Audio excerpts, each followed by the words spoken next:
Now, something we didn't have time to get into with Pillsbury, but is really important. It's this report we mentioned released by White House trade advisor Peter Navarro's office this morning. It shows the 4 pillars of Chinese economic aggression. You see them right there on your screen. Well, we'll keep reporting on this threat. It's real. I've been talking about this issue since about 1996, was laughed at by most people. But now we're seeing the fruits of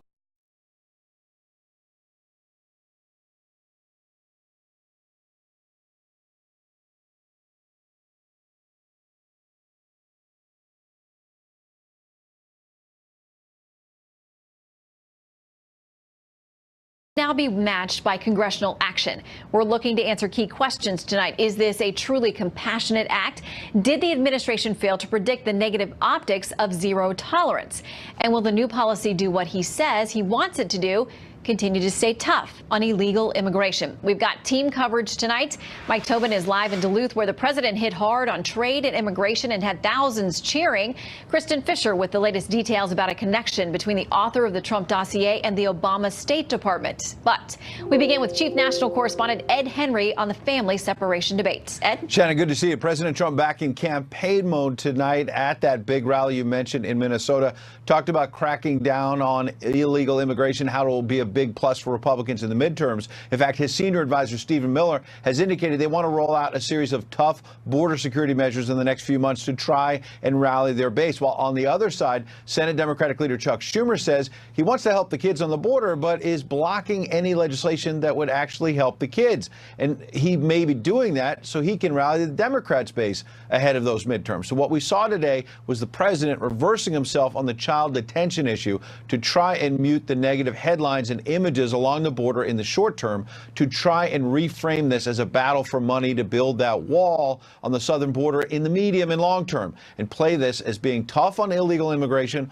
while trying to show compassion. So this executive order he signed keeps families together while in custody, speeds up their cases, and brings in the Pentagon to try and help provide shelter. Now, the president had acknowledged to House Republicans last night at that emergency meeting that he knew the party was facing political pressure from the images of kids at the border. So this executive order keeps families together while in custody, and the executive order seeks to modify a 2015 court settlement from when Barack Obama was president. This is interesting. At that time, a California judge said kids were being held during the Obama administration in, quote, widespread deplorable conditions. So the remedy was they could only be detained with their parents for 20 days. Well, the ACLU already declaring tonight they will try and block this executive order at all costs, despite the president saying he's trying to find a balance. Today, I signed an executive order. We're going to keep families together, but the border is going to be just as tough as it's been. Democrats don't care about the impact of uncontrolled migration on your communities. Democrats put illegal immigrants before they put American citizens. What the hell is going on? There's only one real solution, much as we would dream for another. And that is the president to solve this problem. Because the odds of any legislation being able to pass without poison pill riders, House, Senate, and be signed by the president is just about zero. Now, some Republicans wanted the president to call the bluff of Chuck Schumer there. He's been talking about helping kids, but says, as he did there, that he wants to block the legislative fixes that are on the table. So you have a wall of Democratic opposition, plus trouble in the Republican ranks tonight, because it's not clear they can find consensus on the GOP side when it comes to a legislative fix for the kids. An explosive confrontation tonight on the House floor. Outgoing Speaker Paul Ryan got an earful from Congressman Mark Meadows. The Freedom Caucus leader apparently upset about which provisions are going to be in the final version of the more conservative package that hits the floor tomorrow. It has border security and does not provide a pathway to citizenship for DACA recipients. This clash a sign that Republican leaders did not yet have the votes to pass either that bill or the more moderate version that does deal with DACA. The lack of congressional action, in fact, may be a big reason why the president decided to act on an executive basis today, Shannon. Yeah, but he says they've got to follow up. So we'll watch and we will wait. Ed Henry, thank you very much. All right, there is evidence the zero tolerance policy was having a deterrent effect on some migrant families before the executive order keeping those families together was signed. Reuters news agency reporting that dozens of Latin American families they interviewed were having second thoughts about crossing the border illegally. A Salvadoran father says, quote, I think I'm going to stay here in Mexico and establish myself rather than risk family separation. A Salvadoran woman echoing his sentiment, saying, quote, I'd rather find work here than risk going further and have them, her 2 daughters, taken away from me. Well, the Trump administration criticized tonight for a zero-tolerance prosecution policy. Today, the president issued an executive order, in his words, to make things more compassionate by keeping families together. Fox News at Night regular Guy Benson tweeting this, that the administration rolled out its zero-tolerance policy without these measures in place equals political and moral malpractice. Deterrence gambit failed badly in every way. Its architect's judgment should be evaluated accordingly. Republican Congressman from Illinois Adam Kinzinger joins us now, member of the House Foreign Affairs Committee, who was at the White House today meeting with the president before that order was signed. Great to have you with us tonight. Yeah, it's good to be here. Thanks. Okay, so what was the president's mood at that point? Did you know this order was coming? Yeah, he actually mentioned it to us at the very beginning, said, look, you know, this is the right thing to do. We have to bring families together. The hope is that Congress can act, and we have an opportunity tomorrow to act. And I would ask all of my Republican colleagues and frankly my Democratic colleagues, this is what you want. This bill, the compromise bill, is what the president wants. It's what you want as Democrats. Join us in fixing this problem. I think the president realizes Democrats don't want to work with us on this. It's going to be difficult getting this over the finish line. I hope and pray we do. And so he decided to act. But what does it say to you when you have, as the Senate's top Democrat was just there speaking, Senator Chuck Schumer saying basically like there's no way legislatively this gets done, and that may be the truth. What do you do? Well, you need 60 votes in the Senate, and if the Democrats are unwilling to play ball, that's true, but that's going to be on them. If we can get this out of the House, Republicans are going to join together to say the president at the State of the Union had 4 pillars. Let's fix the DACA issue, let's secure the border, and then a few other things, switch to a merit-based immigration system. This compromise bill does that. And what I'm begging is, let's get this out of the House, put the pressure on the Senate, and frankly, at that point, when we see what's going on at the border, when we know we need security, when we know we need to fix the DACA situation, let's get some Democrats on board. I'm sure that, you know, a senator from West Virginia and Missouri will be interested in helping. Yeah, with their tough re-election campaigns going on, those might be exactly the ones to try to help. Okay, so in response now to the executive order, which doesn't stop zero tolerance, they're going to continue to prosecute people who come here illegally, but it does say we want to try to keep families together while they're awaiting those adjudications. The ACLU responding today saying an 11th hour executive order doesn't fix the harm done to thousands of children and their parents. Trump's order replaces one crisis for another. Children don't belong in jail at all, even with their parents under any circumstances. Are they going to be in jail? They're not in jail. And this is what's unbelievable. So they call on the president to act. The president acts today. He says, we'll fix this situation. I still want this fixed, but I'm going to fix the situation with an executive order. And instead of coming out and saying, we may disagree on all these other policies, but thank you for doing it, it's always something else. And that's what we're seeing right now. Look, you have people that are showing up with kids saying, these are my kids, with no identification. How do we know that? Give them an opportunity to say something away from their handlers, which may not be their parents, to say that there's a concern here. The president is alleviating that. That's a good thing. And now Congress needs to act to solidify this in law and fix immigration once and for all so that our kids and grandkids are dealing with the same issues that our parents and grandparents dealt with. Okay, Ben Shapiro tweeting on this. He says, just to be clear, separating children from parents is inhumane. And keeping children with parents is inhumane, which means the only humane solution is release, which is the entire agenda. Too cynical for you, or do you think that's a fair call? Actually, it's good. I mean, I think it's right. You think about it. The Democrats, who used to be for border security that aren't now, are saying, hey, let's arrest these people and then release them into society and say, show up for your court date in 3 months. That's an issue because they're not showing up for the court date. So we said we're going to detain you till you get that date, that court date. Nothing is right with this president if you're a Democrat. We have a real opportunity with this bill tomorrow to actually achieve and solve this problem. This is something that Democrats can like, Republicans can like. There's always something in there you don't like. Let's just get it done. And I'm going to beg my other fellow Republicans, if the Democrats won't join us, please do it. That goes to the Freedom Caucus. Please do this. Let's get it done. You got to get to 218. We do. With whatever collection you can put together. All right. Of course, we'll watch minute by minute tomorrow to see how this plays out. Sure will. Congressman, thanks for coming in. Anytime. All right. Now to trade. We're still awaiting China's response to the president's threat of $200 billion in new tariffs. Now, when it came up tonight, folks from Minnesota's Iron Range cheered on the president in yet another campaign-style rally. Mike Tobin joins us now from Duluth. He was there. Hey, Mike. Hello, Shannon. The location here is not random. The president visited Minnesota only once during the 2016 campaign. He won a large majority of the counties but lost the population centers, ultimately losing Minnesota by a thin margin. Judging by the fact that he brought it up at least 3 times today, the president is not okay with that. We came this close to winning the state of Minnesota.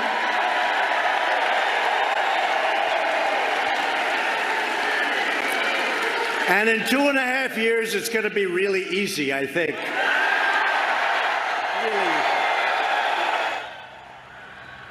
So to become the first Republican to win Minnesota since Nixon, what Trump needs to do is to dominate the blue-collar counties like the Iron Range here in northeast Minnesota. Despite his wealth, despite their largely working-class background, Trump spoke a language that really seems to connect, at least with the supporters who showed up here. He wins favor talking about trade and job creation, and he wins by showing up when the so-called elite head for the population centers. The elite! The elite! Why are they elite? I have a much better apartment than they do.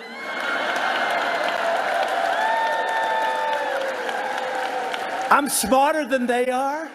I'm richer than they are. I became president and they didn't. And the president continues to weigh in on House races, throwing his weight behind Pete Stauber, the leading Republican in Minnesota's 8th congressional district. The 8th district is a potential pickup for the GOP because the Democrat incumbent Rick Nolan is stepping down. Shannon, back to you. All right, Mike Tobin on the road with the president. Thank you very much. Well, Senate testimony revealing former British spy Christopher Steele, who compiled that anti-Trump dossier, met with Obama State Department officials 1 month before the 2016 presidential election. Kristen Fisher is here with more on that and the controversy surrounding the Justice Department. Kristen, another day, another controversy. Another day, another controversy, but you said it best, Shannon. The big revelation today was that former British spy, Christopher Steele, visited the State Department just 1 month before the election and briefed officials there about his work on that now infamous anti-Trump dossier. It all came out in this exchange between the chairman of the Senate Intelligence Committee, Republican Richard Burr, and Victoria Nuland, who's a former Assistant Secretary of State during the Obama administration. Based upon our review of the visitor logs at the State Department, Mr. Steele visited the State Department briefing officials on the dossier in October of 2016. Did you have any role in that briefing? I did not. I actively chose not to be part of that briefing. But you were aware of the briefing? I was not aware of it until afterwards. Now, Newland's testimony also raised new questions about when the FBI turned its attention towards the Trump campaign and Russian involvement in the 2016 election. Officially, the FBI opened its case on July 31st, 2016, but Newland told the Senate panel today that she read Steele's opposition research 2 weeks earlier. I was first shown excerpts from the dossier, I believe, in mid-July of 2016. In a separate hearing yesterday, Republican congressmen raised other questions about the FBI. Congressman Mark Meadows asked the Department of Justice Inspector General to look into 2 things. First, why were the 2 people listed in the IG report as FBI Attorney 1 and 2 who were caught sending anti-Trump text messages along with Peter Strzok and Lisa Page, why were they not named in the IG report? Well, the IG said that the FBI told him that it was because they worked in counterintelligence. But in reality, those 2 attorneys work in the Office of General Counsel. Yeah, they don't work in counterintelligence. I mean, if that's the reason the FBI is giving, they're giving you false information because they work for the General Counsel. Congressman Meadows also asked the IG to look into allegations that the FBI may have edited and changed key witness reports in the Hillary Clinton and Russia investigations. It is suggested that they were changed to either prosecute or not prosecute individuals, and that is very troubling. Afterwards, the IG said that he intends to follow up on it, but no concrete answers, Shannon. All right, Kristen Fisher with the very latest. Thank you. Well, Senator Lindsey Graham's calling on the Justice Department to set the record straight about an alleged meeting involving then FBI Deputy Director Andrew McCabe, FBI agent Peter Strzok, and FBI attorney Lisa Page. They allegedly discussed, quote, an insurance policy against a possible Trump victory in the 2016 election. Here to weigh in, former Deputy Assistant Attorney General under President George W. Bush, Tom Dupree. Great to have you with us. Thank you, Shannon. I don't even know where to start with you. Okay, let's start. Kristen had things there. We have things from Senator Graham. Let's start with the revelation that the author of the dossier apparently was meeting with State Department officials in October right before the presidential election. They've long said they referred everything to the FBI to handle, but there were clearly some conversations there. Yeah, and that's puzzling to me because, like you, I thought that the State Department basically said once we got wind of what was going on with this dossier, we passed it off to law enforcement. But what these new revelations suggested that the State Department was apparently much more involved than any of us knew, that they were having meetings or getting briefings about the dossier. It's very puzzling. And then you hear the former Obama official basically saying that she didn't know about the meeting, but she elected not to participate in the meeting, which doesn't make any sense at all. That's a little confusing, but it seems like the senators, as they often do when they're investigating, know more than we do at this point. They know the rest of the backstory, so eventually maybe we will find out. Okay, so now to the House side, where they are pressing on whether the FBI edited these 302 reports. What are those? What could that mean? Right. That is a troubling allegation. These are witness reports. These are written reports that an FBI agent typically would prepare after he or she interviews a witness, basically saying, here's what the witness said to me. Now, normally, once you write the report, that's it. You don't have a chance to go back over the next few months and edit it or make changes, particularly if those changes were made at the direction of one of your political supervisors.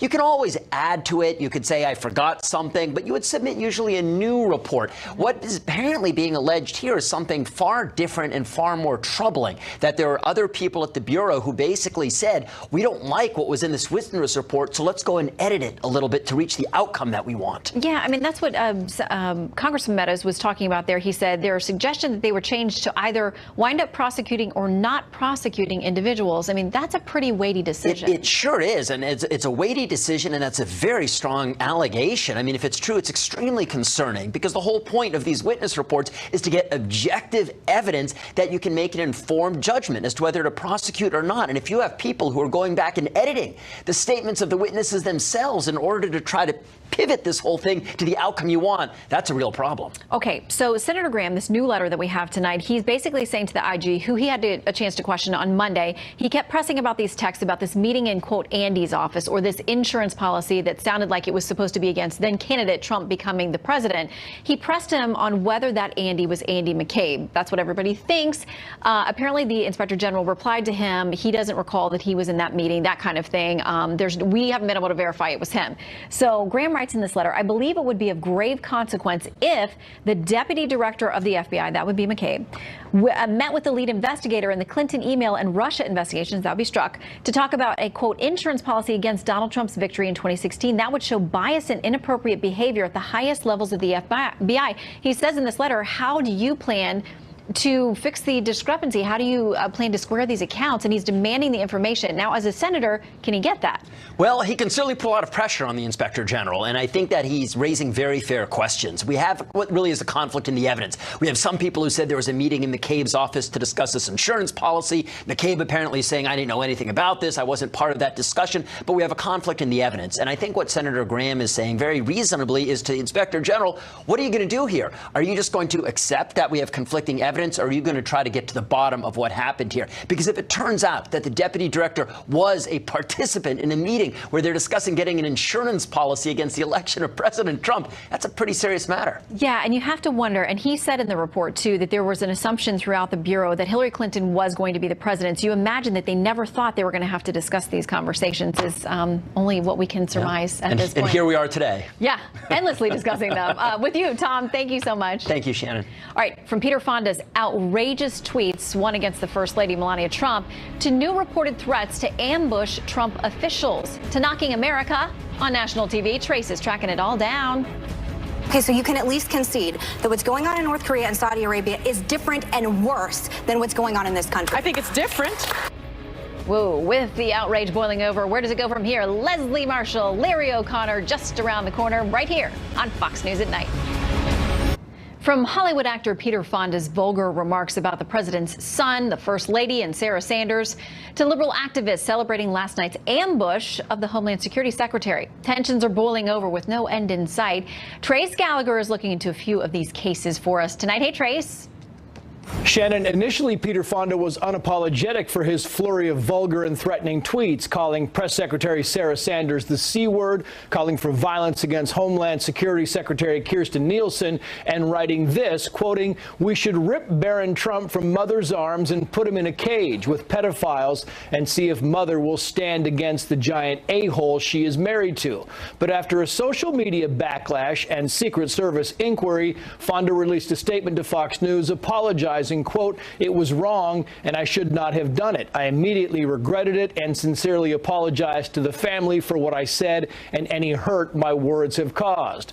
That wasn't good enough for Barron's big brother Donald Trump Jr., who tweeted asking if Sony Pictures planned to drop Fonda from its new movie, wondering if the same rules that apply to Roseanne Barr would apply to him. Sony responded, according to Deadline, calling the tweets abhorrent and reckless, but apparently the movie goes on. Meantime, the so-called anti-fascist group Antifa tweeted out the identities and personal information like names, addresses, and phone numbers of more than 1,500 immigration and customs enforcement agents. The Daily Caller says the list was compiled and posted by far-left NYU professor Sam Levine, who also tweeted a post-Father's Day screenshot of an ICE agent and his son. And activists are now celebrating the harassment of DHS Secretary Kirstjen Nielsen and promising that more is coming. Here's activists interrupting Nielsen's dinner at a D.C. Mexican restaurant. How can you enjoy a Mexican dinner as you're deporting and imprisoning tens of thousands of people who come here seeking asylum in the United States? We call on you to end family separation. CNN contributor Anna Navarro tweeted, quote, "Are there no Norwegian restaurants in Washington, D.C.? The Guardian newspaper, LA Times, Huffington Post, and ABC News also weighed in negatively. And speaking of ABC, co-host of The View's Sunny Hostin apparently thinks when it comes to human rights violations, the U.S. is up there with North Korea and Saudi Arabia. So you can at least concede that what's going on in North Korea and Saudi Arabia is different and worse than what's going on in this country. I think it's different. I certainly think it's different. Finally, White House advisor Stephen Miller, the reported architect of the administration's zero-tolerance immigration policy, had his cell phone number tweeted by Splinter. That's a news website owned by Spanish-language broadcaster Univision. In response, Twitter locked Splinter's account. Shannon. It's getting ugly out there. Trace, thank you very much. So what to make of the nonstop outrage? Well, Rush Limbaugh says this. So hate is governing, fueling everything that is occurring in what we call the news media today.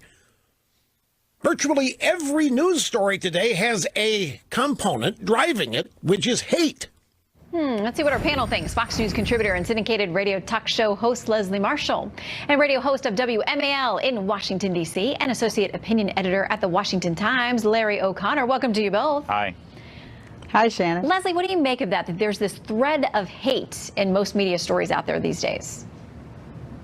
Well, I would say that I lived through 8 years of that going the other way, and I think it's wrong either way. I think Rush Limbaugh, those in glass houses, do you remember the terrible things he used to say about Chelsea? And I want to say that specifically because I think it's abhorrent what Peter Fonda said. I think it's disgusting when spouses or children of elected officials are targeted, whether it's by the left or the right. There's absolutely no excuse for that. But I don't think that there is more hate in the media now. I think, quite frankly, this has been going on for the better part of a decade, unfortunately and sadly. We saw Ted Nugent talk about wanting to lynch President Obama, hang Hillary Clinton, and he was welcomed to the White House by our president with open arms. We have it on both sides, and it's wrong on both sides because I don't believe it represents the majority of Democrats on the left and Republicans on the right. I will confess I do not remember the details of the Ted Nugent thing. Maybe we'll Google that real quick. But obviously, if those were the words said, everyone would disavow those. I think they should. But Larry, do you feel like the media was mean to President Obama for 8 years? Well, not all of the media, certainly. Some of the media was critical of the president. I want to live in in a country where we can be critical of the president. That's why we had a revolution in the first place. But there's critical and then there's dangerous. And the violent rhetoric has gotten way out of control. I'm sorry, you can't compare Rush Limbaugh making jokes about the appearance of Chelsea Clinton 20 years ago with Peter Fonda saying that Barron Trump should be in a cage with pedophiles. There is no comparison. It's not a tit for tat. And 2 words for you. James Hodgkinson. He is the mentally deranged man who was influenced by this kind of hateful rhetoric. There are weak-minded people out there who hear this kind of thing, who hear people saying that their president is the next coming of Hitler and that the government is fascistic and going after innocent people and ruining their lives. And a weak-minded person like James Hodgkinson took a gun and tried to kill as many Republicans as he could on a baseball field just a year ago. There will be more of that unless we all step back for a moment and recognize that we're in the same country here. We may have disagreements, but we're not Nazis. Yeah, and there are some people who are going to be struggling with mental illnesses and other things that are going to be triggered by all kinds of things. I want to read something that was in the Chicago Tribune. John Cass writing this. President Donald Trump's opponents gleefully dropped the race card. They breathlessly accuse him of child abuse. White House immigration policy has even been compared to the death camps of Nazi Germany, as Never Trumper and former CIA Director Michael Hayden did the other day on Twitter, to his shame. Emotion is exactly what politicians want, especially if they have that media prod in their hands, the better to herd public opinion. And Leslie went on to say that both sides have been guilty of doing that. Thank you, Shannon. I have relatives that died in the Holocaust, and I get angry when people, pull out Nazis and Hitler. But I must say, Jeff Sessions, our Attorney General, was talking about the Jews they were trying to keep the Jews in. No, they were keeping them in camps where they murdered 6 million of them and 11 million people total, approximately. So the likening of what's happening to these children here, as we've heard from people who have been in internment camps in this country, Japanese Americans like Manzanar, or relatives of mine in places like Auschwitz or Dachau or Treblinka, and the list goes on, that one of the first things that were done is children were taken from their families. Larry, I do want to say something, though, when you say about comparisons with Chelsea and with Barron.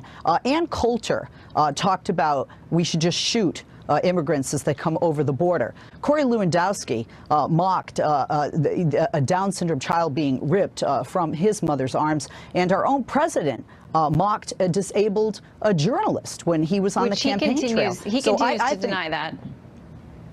Well, I've seen the footage of it, but the problem is it's violence left and right. There are people in white supremacist groups that wear "Make America Great Again" hats, and that's certainly not all Republicans.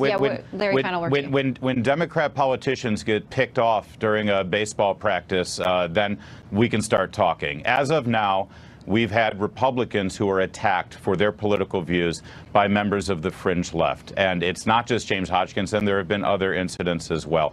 As far as I'm concerned, the violence right now is coming from the really, really angry and violent left. Yeah, and no one wants to see any of that violence perpetrated. No sane person wants to see that against either side. And hopefully we can cool off and have civil conversations about actually finding solutions.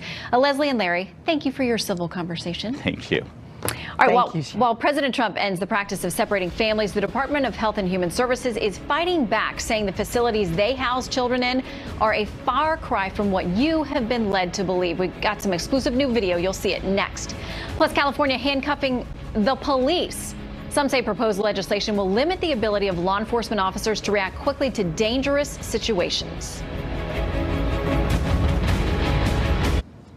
With the president signing an executive order aimed at easing the controversy over kids and parents being separated when they illegally cross the border, 2 of his agencies are now sniping at each other. Jillian Turner has that story. Fresh on the heels of President Trump's executive order on families separated at the border, senior administration officials tell Fox News a storm is brewing within the ranks of the federal government. 3 agencies are responsible for the detention and resettlement of children who enter the U.S. illegally with their families: the Department of Homeland Security, the Department of Health and Human Services, and the Department of Justice. Homeland Security-run detention centers, like the ones toured by Democratic lawmakers from the House and Senate earlier this week, are temporary shelters where illegal minors are housed for their first 72 hours on U.S. soil. These shelters are also the source of ongoing and explosive controversy in Washington and across the nation. After their first 72 hours, minors are transferred into the custody of the Department of Health and Human Services, where they remain for an average of 57 days. Now, multiple HHS officials tell Fox News the 100 facilities they run nationwide in 17 states aren't being fairly represented. They claim their centers are a far cry from those run by the Department of Homeland Security. Among the services HHS claims they provide to minors in their custody are classroom facilities where teachers and instructors provide lessons, full medical facilities and access to treatment, 3 meals per person per day, clothing, and options to participate in field trips and other recreational activities. They also offer a more detailed demographic picture of the minors in their custody. Of the 40,810 minors put in HHS custody in 2017, they say only 17% were babies or young children, as opposed to teenagers. They also say that for the same year, the majority of those minors in their care were male. HHS says they're providing these data points in an effort to be more transparent, but lawmakers who oversee Homeland Security and Health and Human Services remain critical of the so-called separation policy. Capitol Hill insiders predict this new information will do little to assuage the anger now erupting on both sides of the aisle. Shannon? All right, Jillian, thank you very much. California wants to change the existing standard for when police officers can use deadly force. Adam Housley has the details of the proposed legislation that pro-law enforcement groups are calling detrimental. Adam? Shannon, the headline is simple, but the implications are far-reaching as Democratic lawmakers are considering changing, or rethinking at least, the use of deadly force by police officers in California, and it's pitting them against law enforcement. The possible change to the reasonable force standard that hasn't been updated in California since 1872 is being led by lawmakers in response to the March 18th killing of Stephon Clark, who was shot by Sacramento police after officers mistook his cell phone for a handgun. A state Senate committee advanced a plan that would let police officers openly fire only in situations of imminent and serious injury or possible death to the officer or another person. This would change the existing standard of reasonable fear, where police can use deadly force if the officers believe they have reason to fear for their safety. Now, in part, the bill says this bill would limit the use of deadly force as defined by a peace officer to those situations where it is necessary as defined to prevent imminent and serious bodily injury or death to the officer or another person. I'm all for better training, but why isn't it training needed when you encounter white folks? You only need better training when you encounter black and brown people. There's an implicit bias in law enforcement in this country, and we must admit to it before we can address the problem. We have a natural instinct. It's called the fight or flight syndrome. When we go into a dangerous situation, it's not something that you can train for. You have, in many cases, a split second to make a decision.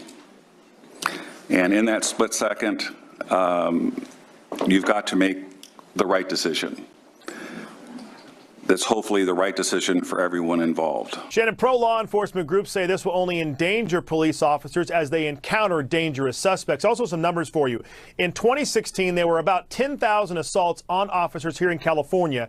They killed 157 suspects in the Golden State, and 11 officers were also killed in the line of duty. Shannon? Adam Housley for us from LA. Thank you.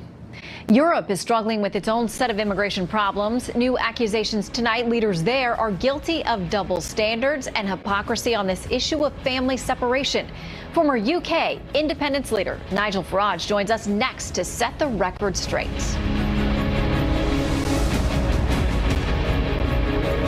British Prime Minister Theresa May is under pressure from opposition lawmakers to cancel President Trump's upcoming visit to the UK.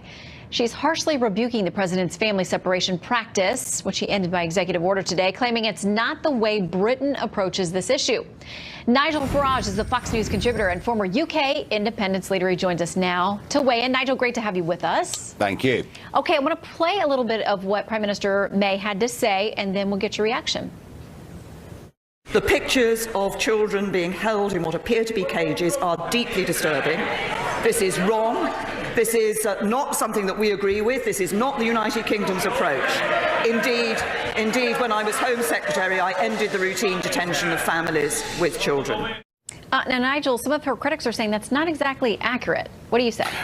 No, it's not. And in fact, if people come into Britain illegally, families, you do get a separation of children and adults. So quite why Theresa May, as the longest serving Home Secretary for 150 years, should condemn Trump for a practice that happened under her watch, I do not know.